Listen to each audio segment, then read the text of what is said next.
At doon naman po sa mga walang Bible, pakilagay po ng ating dalawang kamay sa tapat ng ating mga puso. Ang sabi ng Panginoon, kung iniibig ninyo ako, tutuparin ninyo ang aking mga utos. Dadalangin ako sa Ama, at kayo'y bibigyan niya ng isa pang patnubay na magiging kasama ninyo magpakailanman. Ang umiibig sa akin ay tutupad ng aking salita. Iibigin siya ng aking Ama, at kami sa kanya at mananahan sa kanya. Ang hindi umiibig sa akin ay hindi tumutupad sa aking mga salita. Hindi akin ang salitang narinig ninyo, kundi sa Amang nagsugo sa akin. Sinabi ko sa inyo ang mga bagay na ito, samantalang kasama pa ninyo ako.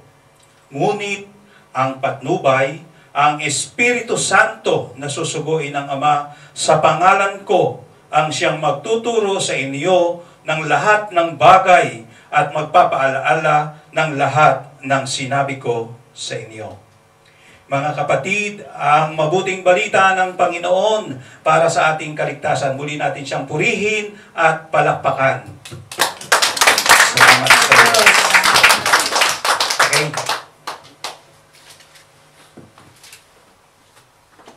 So, my dear brothers and sisters, kaya nyo bang manatiling nakatayo? Amen. Hanggang matapos yung ating gawain. So, isang mabiyaya po at mapagpalang Pentecost Sunday sa ating lahat. I can say, mapalad po tayong lahat sa araw na ito sapagkat tayo po'y kasama sa pinili ng Diyos sa gawain ito to celebrate this day of blessing. Amen. Why? Kahit ko po sinabing this day of blessing, nakatitiyak po ako na ang kapistahan natin ay mangyayari sa atin ngayon. Amen. Ang pagbaba ng banal na Espiritu. So taas ang dalawang kamay. At sabihin natin, Amang El Shaddai, Amang El Shaddai, narito po ako. Narito po ako. Dahil may appointment po tayo ngayon. Dahil may appointment po tayo ngayon. At dahil ikaw po ang aking ka-appointment. At dahil ikaw po ang aking ka-appointment. Nakatitiyak po ako. Nakatitiyak po ako. Na ako'y pagpapalain mo. Na ako'y pagpapalain mo. Naniniwala po ako. Naniniwala po ako. Na ipagkakaloob mo. Na ipagkakaloob mo. Ang mga kahilingan ko. Kasama ng iyong banal na Espiritu. Naniniwala kayo? Amen! Naniniwala kayo? Amen! Naniniwala kayo? Amen! Purihin natin ang Panginoon. Okay. Glory to God. Glory to Christ Jesus. Okay. Pwede na po tayo magsiupo. At magsalo-salo po tayo sa selebrasyon ng pananampalataya sa araw na ito. Ngayon po ay ang buong Catholic Church is celebrating the feast of Pentecost Sunday. Kapistahan ng ating Santa Iglesia Katolika, kapanganakan, kung saan ito'y binigyan niya ng pagpapala sa pagbaba ng banal na Espiritu. Ipinanganak ang inang simbahan.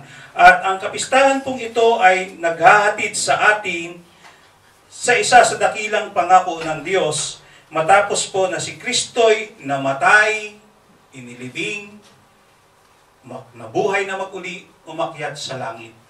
At pinangako niya, napakaganda po ng pangako ng Panginoon, na matapos siyang umakyat sa langit, ang sabi po niya, pangako po ni Kristo, John 14:18, hindi ko kayo iiwang namumulila. Amen. No? Noon pong umakyat sa langit ang Panginoong Jesus, nakita siya ng kanyang mga alagad, at medyo nalungkot ang mga alagad ng Panginoong Jesus. Subalit, sabi niya, huwag kayong malungkot.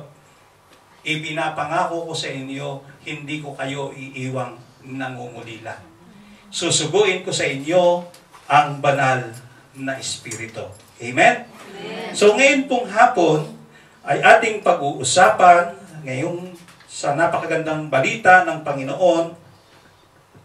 Ang sabi niya, dadalangin ako sa Ama at kayo'y bibigyan niya ng isa pang patnubay na magiging kasama ninyo magpakailanman. Ang ipinapangako pong patnubay ng Panginoon sa araw-araw na buhay ng sino mang sumasampalataya sa Kanya ay walang iba kung hindi ang presensya ng banal na Espiritu.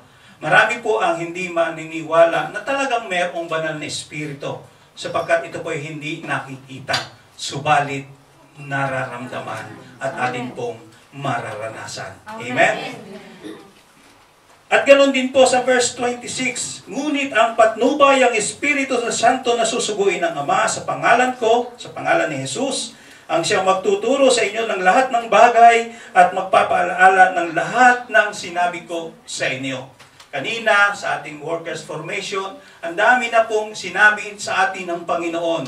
At naniniwala po ako na sa ating pag-uwi, kung hindi natin iiwanan ang banal na Espiritu dito mamaya, at isasama natin siya pa uwi, ang sabi niya at pangako, siya ang magtuturo at magpapaalaala ng lahat ng bagay na narinig natin ngayon. Amen. Amen? Amen. So my dear brothers and sisters, patungo sa isang buhay na maganda, matuwid, malinis, matatag, at matagumpay galing sa dakilang Yahweh El Shaddai. Amen. So napakaganda po ng ating pag-uusapan. We will talk about the Holy Spirit na siyang kapistahan natin ngayon. At ang topic po na ating pag-uusapan ay life empowered by the fire of the Holy Spirit. No? Sa Tagalog po, buhay na pinalakas at pinatatag ng apoy ng banal na Espiritu Santo.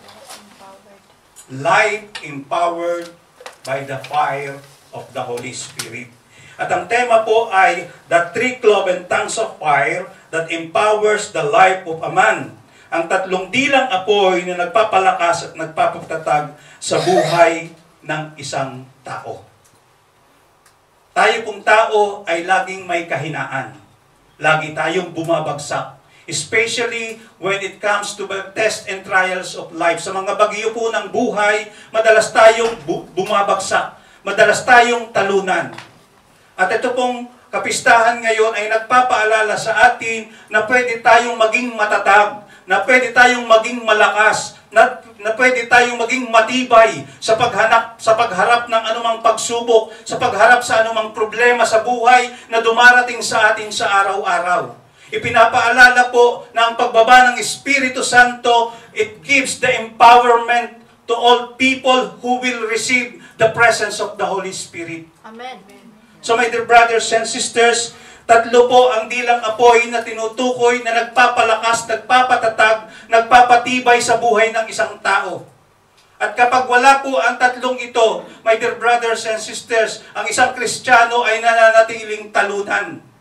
Pero ang Diyos po ay talagang napakabuti. Ayaw niya tayong hayaang maging talunan sa kabila ng mga kahirapang ating nararanasan sa buhay. Gusto niya tayong laging nakatayo. Gusto niya laging tayo'y matatag. Matatag lalo't higit kung tayo maniniwala na tayo'y sinasamahan ng banal na Espiritu. Amen. So, ang tinutukoy ko po, ito'y madalas na nating naririnig, subalit minsan, hindi natin pa rin nauunawaan. Ang una pong dilang apoy na tinutukoy na nagpapatatag, nagpapalakas, at nagpapatibay sa buhay ng isang tao ay ang dila ng apoy ng pananampalataya. Ano ba itong faith? Ano ba itong pananampalataya? Ang apoy ng pananampalataya ay siya pong nagpapatatag sa ating pananalig at pagtitiwala sa Diyos upang higit nating masunod ang kanyang kalooban, lalo't higit sa pagharap natin sa mga bagyo ng buhay. Ito pong pananampalatayang ito, kung atin pong susuriin kapag wala po ang init ng apoy ng pananampalataya, in the absence of faith in our lives, ano po ang nangyayari? Kapag absent po itong faith na sinasabi ko, ang dumadating po, ang nagiging presente po, ang nagiging presensya po ng mga ito, ang siyang nararanasan natin. Kapag wala po tayong pananampalataya sa Diyos, ang una po nating mararanasan o dumarating sa atin ay ang espiritu ng pagkatakot. Takot tayo sa mga humarap sa mga problema sa buhay. Takot tayo sa mga nangyayari. Takot tayo sa mga sitwasyon. Takot tayo sa mga pagsubok. Takot tayo sa sakit at karamdaman. Takot tayong mawalan ng trabaho. Takot tayong iwan ang ating mga mahal sa buhay. In the absence of faith, my dear brothers and sisters, ito po ang madalas nating nararamdaman. Takot. Yung iba nga takot tumanda. Amen. Kaya daw sa Pilipinas ngayon, ang malaking business, kung sinong gusto magtayo ng business, ay gumaya kayo sa business ni Becky Bello. Sa mga, marami kasi takot tumanda, no? Mangulubot ang balat. But sa halip po na ang presence sa ating buhay ay takot, ano? Takot na tumanda. At madalas po, ano ang ating ginagawa? Kapag tayo'y nakakaramdam ng takot sa mga problema, mga suliranin sa buhay, ano po ang ating madalas na ginagawa? Minsan, hinahanap natin ang solusyon sa mga negatibong pamamaraan. Sa kabataan ngayon, sa mga nagiging biktima ng takot, no? Ang dami sa Pilipinas. Ano ang kanilang kinahihinatnan? Hinahanap nila sa mga negatibo. Hinahanap nila ang solusyon sa drugs. Hinahanap nila ang mga solusyon sa bisyo. Hinahanap nila ang sa alak. Minsan nga, mayroong mga suicide action na nagaganap. Nagpapakamatay dahil sa mga takot na tanggapin yung mga nangyayari sa kanilang buhay. Dahil po, absent yung apoy, yung dilang apoy ng pananampalataya. Walang init, walang lagablab ng pananampalataya sa kanilang buhay. Kaya yung takot ang naghahari sa halip na mapabuti ang kanilang buhay, ano ang nangyayari? Lalo silang napapariwara. Kapatid, minsan po, may mga kabataan din tayong mga kadalagahan, natukso, nagbunga yung kanilang kahinaan. Ano ang ginagawa? Hinahanap nila ang solusyon sa aborsyon. Isang buhay na walang kamalay-malay, ipinapapatay. Mga kapatid, dapat nating maunawaan at tandaan, walang isang pagkakamali na maitutuwid ng isa pang pagkakamali. Amen. Amen? Wala po. So, my dear brothers and sisters, sa halip, ano ang dapat gawin? Kung tayo may problema, kung tayo nasa pagsubok, kung tayo may sakit at karamdaman, ano ang dapat nating gawin? Lumapit tayo kay Yahweh El Shaddai, sapagkat si El Shaddai ay mapakabuti at makapangyarihang Diyos. Amen. Amen? Purihin natin ang Panginoon. Sapagkat tiyak yun. Kapag lumapit ka ng totohanan, may dilang apoy sa iyong dibdib, sa iyong puso, pagpapalain ka ng Panginoon. Amen? Amen? Ikalawa, minsan, ano nangyayari kapag wala yung pananampalataya? Anxieties. Ano po ba yung anxieties? Kabalisahan. No? Pagkabagabag. Pagkabalisa. Kawalan ng kapayapaan. Minsan pa po, hindi pa nangyayari o hindi pa dumarating, problemado na tayo. Kailan ito nangyayari? Mga simpleng halimbawa po, no? Minsan, kinakabahan na kung ano-ano ang naiisip. Amen. Wala pang katapusan, sasabihin niya, kung darating na naman ang bayarin sa bahay. Tuition na naman, pasukan na naman, mag-jujud na naman eh. Diba? Nababalisa tayo sa maliliit na bagay. Dahil nagkukulang tayo sa dilang apoy ng pananampalataya. Anxieties. Nasusulat po sa Mateo 6:27, sabi po ng Panginoon, sino sa inyo na makakapagpahaba ng kanyang buhay ng kahit isang oras sa pamamagitan ng kanyang pagkabalisa? Sino? Sabi niya, nagtatanong ang salita ng Diyos. Kung ikaw ba'y mabalisa, may mabuti bang maidudulot ito sa iyo? Hahaba ba ng 1 taon ang buhay mo? Hindi. Hindi. Sa halip iikli. Amen. Amen. No? Yung dati mong napakagandang mukha, napakakinis na mukha, ano ang nangyayari sa pagkabalisa? Mapupuno yan ng Tagyawan. wrinkles. Wrinkles pala. Gastos sa... Gusto mo uling mabanat dyan, pupunta ka kay Becky Bello, papabanat ka ulit. Gastos ang hinahanap. Amen? So my dear brothers and sisters, iyan daw po ang kinahuhumalingan ng mga taong wala pang pananampalataya sa Diyos. Yung mag-isip ka, yung matakot ka. At ikatatlo, sabi niya, ang isa pa pong kulang, kapag wala tayong pananampalataya, ano ang natin naiisip o naala na dumarating sa buhay? Yung spirit of insufficiency. Kakulangan, kahit ang dami mong, o meron, kahit anong meron ka, lagi mong pakiramdam may kulang. Yeah, amen. Amen? Kahit ang dami mong pera, parang kulang. Kahit ang gaganda ng bahay, parang laging hindi sapat. Materially, physically, spiritually, hungkag ang buhay natin. Amen. Amen? Kapag wala po ang pananampalataya, insufficient ang buhay ng sinuman. Amen. At susunod din po, kapag wala ang pananampalataya, lagi nandiyan ang tensyon. Ano giging sanhi ng tensyon? High blood. After high blood, stress. After stress, stroke. Heart attack. Amen. So my dear brothers and sisters, magulo. Family, minsan hindi nagkakasundo-sundo because of tension. Diba? Ang gulo. Meron pa rin po, wala sa tamang diskarte. Wala sa tamang desisyon. Ang isang tao pong may tensyon sa buhay, tinitiyak ko po sa inyo, kapag nagdesisyon yan, hindi sablay. Laging wala tayo sa tamang diskarte. Minsan laging galit. Remember, anger is just a letter away from danger. Amen. Anger, dagdagan mo na hindi sa unahan, a danger. So it is just a letter away from danger. So bara-bara, bahala na system. Kapag ang tayo walang apoy ng pananampalataya, bara-bara yan, bahala na. Mangyari na kung ano mangyari. Amen?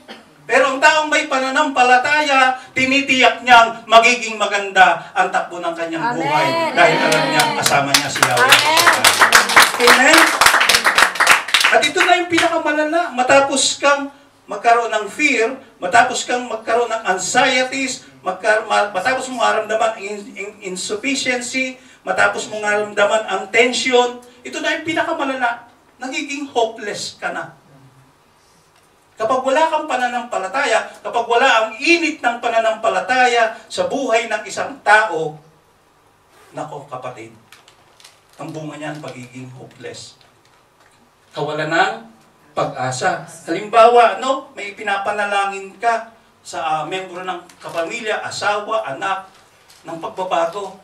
Nako, kapag wala ang pananampalataya, wala nang mangyayari dyan. Hindi na magbabago yan, ganyan na yan. Di ba, minsan naman, ganyan na talaga yan. Minsan naman, pag may sakit, ang tao kung walang pananampalataya, pag may sakit, hindi na gagaling yan. Yan ang iniisip. Hindi na ako gagaling. Kasi hopeless ka na eh.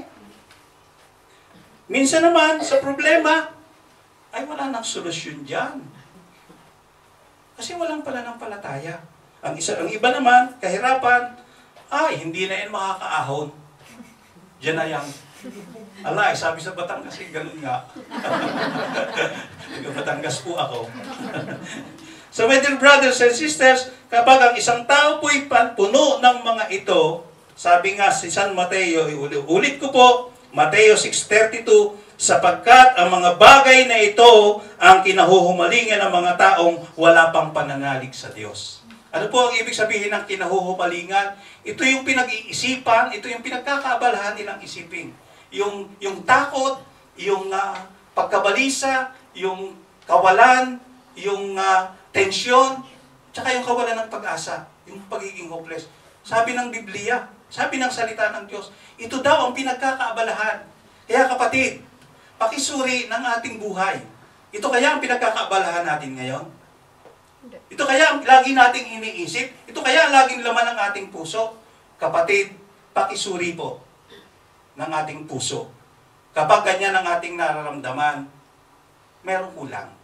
Wala ang apoy at init ng dila ng pananampalataya. Amen. Ngayong araw na ito, magbaba ng banal na Espiritu, tatanggapin natin ang init at apoy ng pananampalataya. Amen? Amen. So my dear brothers and sisters, at isa pa po, kapag ang isang tao pala ay walang pananampalataya, sabi din ng salita ng Panginoon sa Hebrew 11:6, ay hindi tayo maaaring maging kalugod-lugod sa Diyos.